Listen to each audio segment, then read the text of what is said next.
నమస్కారం city news కి స్వాగతం ముందుగా ముఖ్యాంశాలు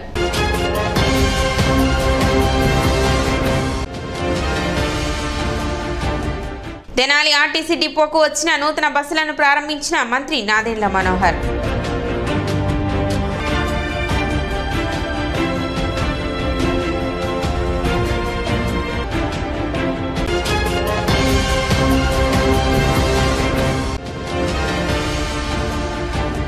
విద్యుత్ వినియోగదారుల సమావేశం ఏర్పాటు చేయాలని కోరుతూ సబ్ కలెక్టర్ కార్యాలయంలో వినతి పత్రం అందజేసిన ది తెనాలి పట్టణ పరిసర ప్రాంత అభివృద్ధి సంఘం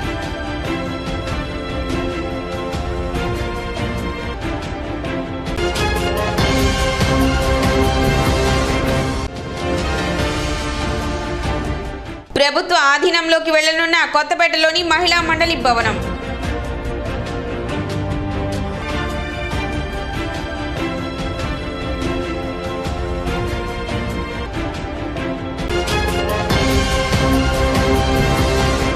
రోటరీ క్లబ్ తెనాలి వైకుంఠపురం నూతన కార్యవర్గ ప్రమాణ స్వీకార కార్యక్రమం స్థానిక రైల్వే స్టేషన్ రోడ్లోని హోటల్ గౌతమ్ గ్రాండ్ నందు జరిగింది. ఈ కార్యక్రమానికి మంత్రి నాదెండ్ల మనోహర్, రోటరీ బీడీజీ అన్నే రత్న ప్రభాకర్, ఏజీ మల్లినేని పెరుమాళ్లు ముఖ్య అతిథులుగా పాల్గొన్నారు. క్లబ్ నూతన అధ్యక్షులుగా ఈదర శ్రీనివాసరావు, కార్యదర్శిగా డి మురళీకృష్ణ, ట్రెజరర్గా రమేష్ కుమార్ బన్సాలి మరియు బోర్డ్ ఆఫ్ డైరెక్టర్ల చేత అన్నయ్య ప్రభాకర్ ప్రమాణ స్వీకారం చేయించారు. ఈ సందర్భంగా జరిగిన సమావేశంలో మంత్రి నాదెండ్ల మనోహర్ ప్రసంగించారు. తెనాలిని ప్లాస్టిక్ రహిత పట్టణంగా తీర్చిదిద్దాలని, తెనాలి ప్రభుత్వ వైద్యశాలలో రక్త నిల్వలు తక్కువగా ఉన్నందున రక్త సేకరణ విషయంలో రోటరీ క్లబ్ సభ్యులు భాగస్వాములై కార్యక్రమాలు చేపట్టాలని సూచించారు. ప్రభుత్వ వైద్యశాలలో క్లీన్ అండ్ గ్రీన్ విషయంలో రోటరీ క్లబ్ వారు చొరవ చూపి వైద్యశాల ఆవరణలో పర్యావరణంలో భాగంగా మొక్కలు నాటే కార్యక్రమం, అదేవిధంగా చిన్నపిల్లలు ఆడుకునేందుకు క్రీడా పరికరాలను ఏర్పాటు చేయాలని చెప్పారు. రోటరీ క్లబ్ చేసే సేవా కార్యక్రమాలకు తన వంతు సహకారం ఎప్పుడు ఉంటుందని మంత్రి నాదెండ్ల మనోహర్ తెలిపారు. కొత్త ఐడియాస్, కొత్త విజన్ తోటి, అవుట్ ఆఫ్ ద బాక్స్ ఆలోచనతోటి ఫ్యూచర్ గురించి మనం ప్లాన్ చేసుకున్నప్పుడు మన సోషల్ రెస్పాన్సిబిలిటీ కూడా ఆ విధంగానే పెరుగుతూ ఉంటుంది. ఇప్పుడు చెత్త సేకరణ అప్పుడు సుమారు 8 సంవత్సరాలు, 8 కాదండి, ఆల్మోస్ట్ 15-16 సంవత్సరాల క్రితం దేశంలో మొట్టమొదటిసారి మనం తడి చెత్త, పొడి చెత్త తెనాలి మున్సిపాలిటీలోనే మొదలుపెట్టాం ఆ రోజున. కానీ ఈ ప్లాస్టిక్ని మనం ఎట్లా పొల్యూషన్లోకి తీసుకురాకుండా కలెక్షన్ చేయగలుగుతాం మన గార్బేజ్లో అనేది పెద్ద సమస్య. మానే కాదు, ఏ అర్బన్ లోకల్ బాడీస్ అయినా కూడా అన్నిటికన్నా పెద్ద సమస్య అది. స్టార్టింగ్లో కొంతమంది కార్పొరేట్ కంపెనీస్ వచ్చారు, వాళ్ళు భారీగా ప్రాజెక్ట్స్ తీసుకొచ్చి ఏదో మార్చేస్తాం అన్నారు. కానీ మన దేశంలో ఇప్పటి వరకు పూర్తి స్థాయిలో ఏ నగరంలో చూసినా కూడా మనం ఆ సక్సెస్ రేట్ అనేది చాలా తక్కువగా ఉంటాం. సో ఆయన ప్రభాకర్ గారు చెప్పిన ఐడియా చాలా బాగుంది. ఐ రిక్వెస్ట్ మన క్లబ్ని కొంచెం స్టడీ చేసి మనం ఏం చేస్తే బాగుంటుంది అనేది కొంచెం స్టడీ చేసి స్థానికంగా మన మున్సిపాలిటీ తోటి మీరు కూడా ఒక అవగాహన సదస్సు ఏర్పాటు చేసుకొని అవసరమైతే 1-2 నిపుణులు మనం ఆహ్వానించి తెనాలి మనం ఎట్లా ప్లాస్టిక్ ఫ్రీ చేద్దాం అనే దానిపైన ఒక అధ్యయనం మీ క్లబ్ ద్వారా ముందు మొదలైతే బాగుంటుందని మనస్ఫూర్తిగా నేను కోరుకుంటున్నాను. అక్కడ బ్లడ్ కొరత చాలా స్పష్టంగా కనబడుతుంది. ఎందుకంటే మనకి నంబర్ ఆఫ్ బెడ్స్ పెరిగినాయి. ఇదివరకున్న 200 బెడ్స్కి ఇప్పుడు 100 బెడ్స్ మనకి యాడ్ అయినాయి. 300 బెడెడ్ హాస్పిటల్కి ట్రామా సెంటర్, క్రిటికల్ కేర్ ఇవన్నీ మనం పెంచుకుంటూ పోతున్నప్పుడు మన బ్లడ్ లెవెల్స్ అక్కడ ఖచ్చితంగా మనకి స్టాక్ పొజిషన్ పెరగాలి. ఆ విధంగా లేదు. ఇప్పుడు మనం డెలివరీస్ చేస్తున్నప్పుడు ప్రతి పేషెంట్కి మనకి బ్లడ్ ఇవ్వాల్సిన పరిస్థితి ఖచ్చితంగా మనకి ప్రభుత్వ ఆసుపత్రిలో ఉంది. అందులో బాగా నేను అడిగినప్పుడు డాక్టర్లు అందరూ కూడా చెప్పారంటే గతంలో ఒక మంచి స్టాక్ పొజిషన్ ఉండేది, ఈ రోజున అంత ఉండడం లేదు.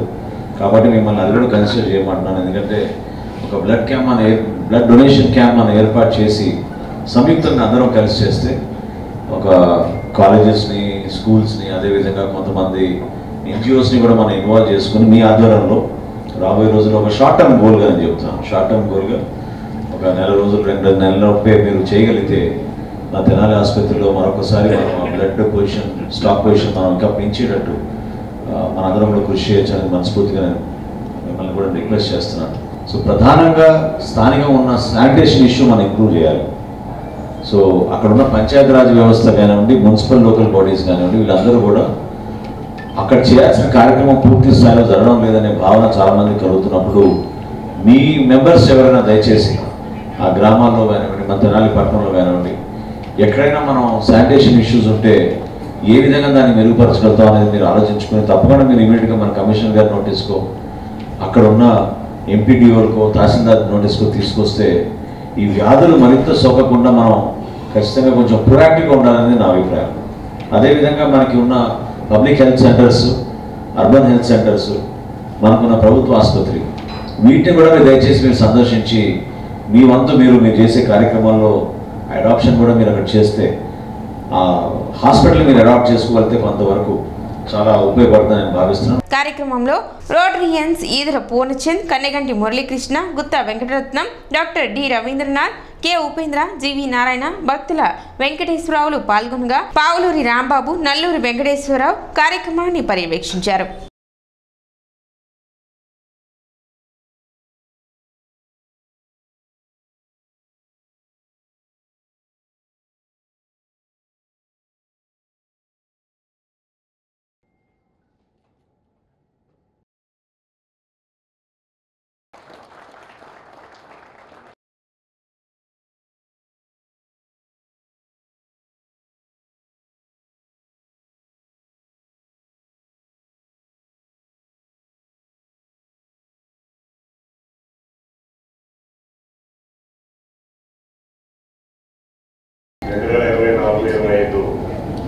Rotary Club of Tenali Vaikunthapuram నూతన అధ్యక్షుడిగా ఇతర శ్రీనివాసరావు గారు ఇప్పుడే పదవి బాధ్యతలు చేపట్టారు.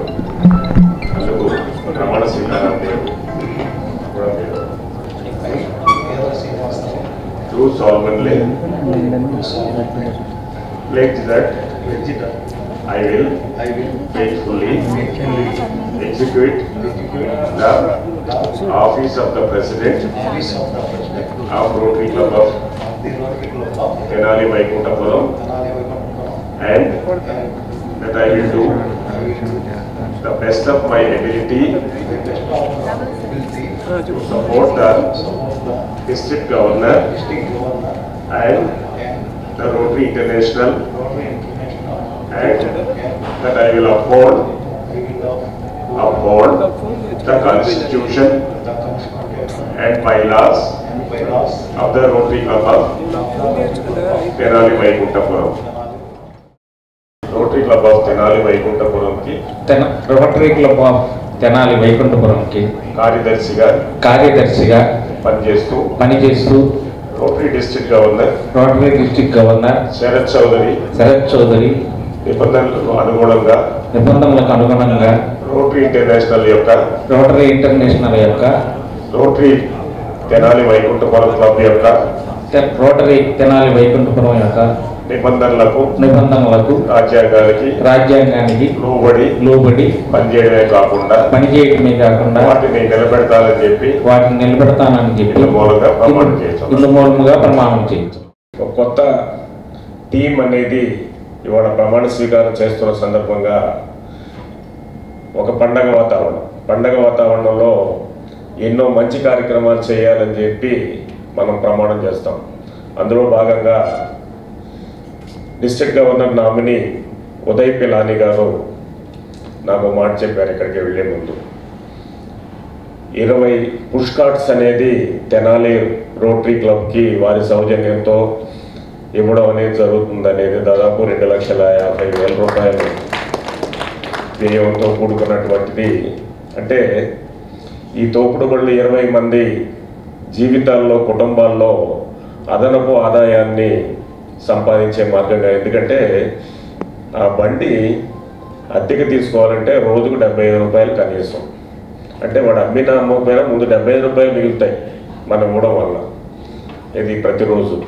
సో అటువంటి బెనిఫిట్ ఉండే కార్యక్రమాన్ని కమ్యూనిటీ అండ్ ఎకనామిక్ డెవలప్మెంట్లో భాగంగా 20 మంది కుటుంబాలకి అది ఏర్పాటు చేయడం అనేది జరుగుతుంది. అది ఒక సంతోషమైన వార్త.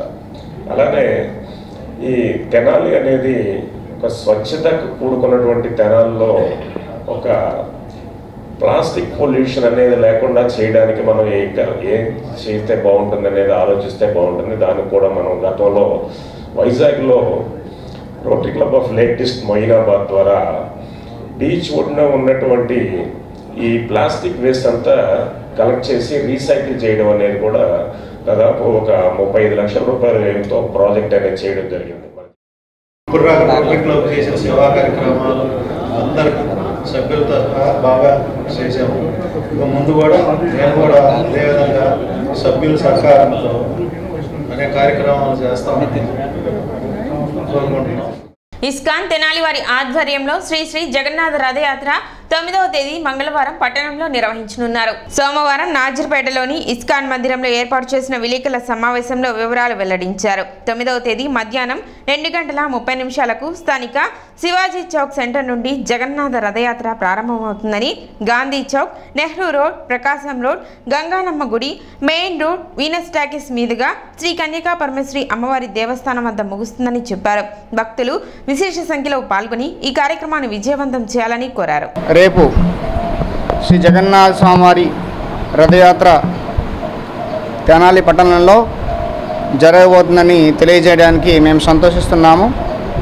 శ్రీ జగన్నాథపురిలో జరుగుతున్నటువంటి రథయాత్ర మన తెనాలి నగరంలో స్వామివారు వీధుల్లోకి వచ్చి మనందరి కోసం దర్శనం ఇవ్వబోతున్నారు. కాబట్టి ప్రతి ఒక్కరు వచ్చి కూడా ఈ రథయాత్రలో పాల్గొనవలసిందిగా మేము కోరుచున్నాము. ఈ రథయాత్ర శివాజీ చౌక్లో ప్రారంభమవుతుంది. శివాజీ చౌక్ నుంచి గాంధీ చౌక్, గాంధీ చౌక్ నుంచి చాకల చెరువు, అక్కడి నుంచి గంగనంపేట, దాని తర్వాత మళ్ళీ మెయిన్ రోడ్ నుంచి గాంధీ చౌక్, చివరికి కన్యకా పరమేశ్వరి టెంపుల్లో వచ్చి అక్కడ స్వామివారి యొక్క కార్యక్రమాలు జరుగుతాయి. రేపు సాయంత్రం 2:30 గంటల నుంచి ఈ ప్రోగ్రాం ప్రారంభం అవుతుంది. తెనాలి నందులపేటకు చెందిన కీర్తిశేషురాలు మామిడాల సీతామహాలక్ష్మి జ్ఞాపకార్థం స్కాలర్షిప్స్ పంపిణీ చేశారు. సీతామహాలక్ష్మి మనవరాలు మామిడాల వెంకట శివ నీలిమ, మామిడాల వెంకట శివ నివేదిత, మామిడాల వెంకట శివ నిశాంతి వారి బామ్మ జ్ఞాపకార్థం 50,000 రూపాయల నగదును బ్రాహ్మణ సంఘ నాయకుల చేతుల మీదుగా ఆర్థికంగా వెనుకబడిన ఇంజనీరింగ్ విద్యార్థులకు పంపిణీ చేశారు. ఈ సందర్భంగా మామిడాల వెంకట శివ నివేదిత మాట్లాడుతూ ఆర్థిక ఇబ్బందుల వల్ల ఎవరు చదువు ఆపకూడదు అనే సంకల్పంతో బామ్మ స్ఫూర్తిగా ఆమె జ్ఞాపకార్థం ఈ స్కాలర్షిప్స్ ఇచ్చినట్లు తెలిపారు. ఈ కార్యక్రమంలో రాష్ట్ర ఉత్తమ ఉపాధ్యాయ అవార్డు గ్రహీత లక్రాజు లక్ష్మణరావు, కొడవటికంటి కుమార్, బ్రాహ్మణ సంఘ నాయకులు పోతావుజుల పురుషోత్తమ శర్మ, త్రిపురారిపట్ల దత్తాత్రేయ శాస్త్రి, పరాశ్రం వెంకట రామ్గోపాల్, వడ్లమాని ఉమామేశ్వరరావు, చెన్నాప్రగడ శ్రీనివాస్, దావులూరి శ్యామ్, మామిడాల జ్ఞానప్రసూనాంబ, మహావాది సువర్ణ, పరాశ్రం లక్ష్మీ పద్మావతి, మాగంటి శాస్త్రి తదితరులు పాల్గొన్నారు. బ్రాహ్మణ సేవా సమితి తరఫున నేను వాళ్ళ చేసిన ప్రోగ్రామ్స్ చాలా కూడా గమనించాను. దాని స్ఫూర్తిగా ఈరోజు నేను మా నాయనమ్మ గారి ఆర్థిక సందర్భంగా పేద బ్రాహ్మణులకి ఒక 5 కన్నా కనీసం నా వంతు ధర్మంగా నేను చేయాలనుకుంటున్నాను. అంటే విద్య అనేది ప్రతి మనిషికి ఒక ఉద్యోగం సంపాదించడమే కాదు, ఒక జ్ఞానం అనేది సముపార్జన కోసం ప్రథమ మెట్టు అయి ఉంటుంది. మా నాయనమ్మ గారు కూడా అట్లాగే మాకు బాగా చదివించారు. మేము ప్రస్తుతం అందరం కూడా మంచి పొజిషన్లోనే ఉన్నాము. కాబట్టి నాకు అనిపించింది వాళ్ళ ఆవిడకి గుర్తుగా ఈ పని చేద్దామని. శ్రేష్ఠులు దేన్ని ఆచరిస్తారో మిత్రులు కూడా దాన్ని అనుసరిస్తారని ఆమె ఒక అడుగు ముందుకేసి విద్య వలన ఉండేటువంటి ప్రయోజనాలను ఆమె వృత్తిరీత్యా కూడా గ్రహించారు కనుక ఆ పేద విద్యార్థులు విద్యకు పేదరికం అడ్డు కారాదని వితరణ చేయడానికి ముందుకు రావటం, ఒక్కొక్కరికి 5,000 చొప్పున వారి నాయనమ్మ గారి అయినటువంటి సీతామహాలక్ష్మి గారి జ్ఞాపకార్థం వారి మాటకు అనుగుణంగా ఈ కార్యక్రమం ఏర్పాటు చేయటం, అది కూడా శ్రీ పురుషోత్తమ శర్మ గారితో ఉన్నటువంటి మా సభ్యులు మా బృందాన్ని, మాకు సంస్థలతో పని లేదండి, మీ యొక్క విశ్వసనీయత, నిబద్ధత, నిజాయితీతో మీరు అనేక కార్యక్రమాలు చేశారు. ఒక్క రూపాయి కానీ ఒక పైసా కానీ దుర్వినియోగం అయినట్టుగా ఎక్కడా మేము వినలేదు. కాబట్టి మీ విశ్వసనీయత, నిబద్ధత, అర్హతగా మీ ద్వారా మాత్రమే ఈ కార్యక్రమం జరగాలని చెప్పి మా మీద అత్యంత విశ్వాసం ఇచ్చినందుకు ముందుగా కృతజ్ఞతాభివందనాలు తెలియజేసుకుంటూ, నివేదిత సిస్టర్స్ గారి ఈ విధంగా పేద బ్రాహ్మణులకు సహాయం చేయడం అనేది ఎంతో గొప్ప విషయం అండి. ఇటువంటివి ఇంకా ముందు ఇంకా జరగాలని చెప్పేసి కోరుకుంటున్నాము.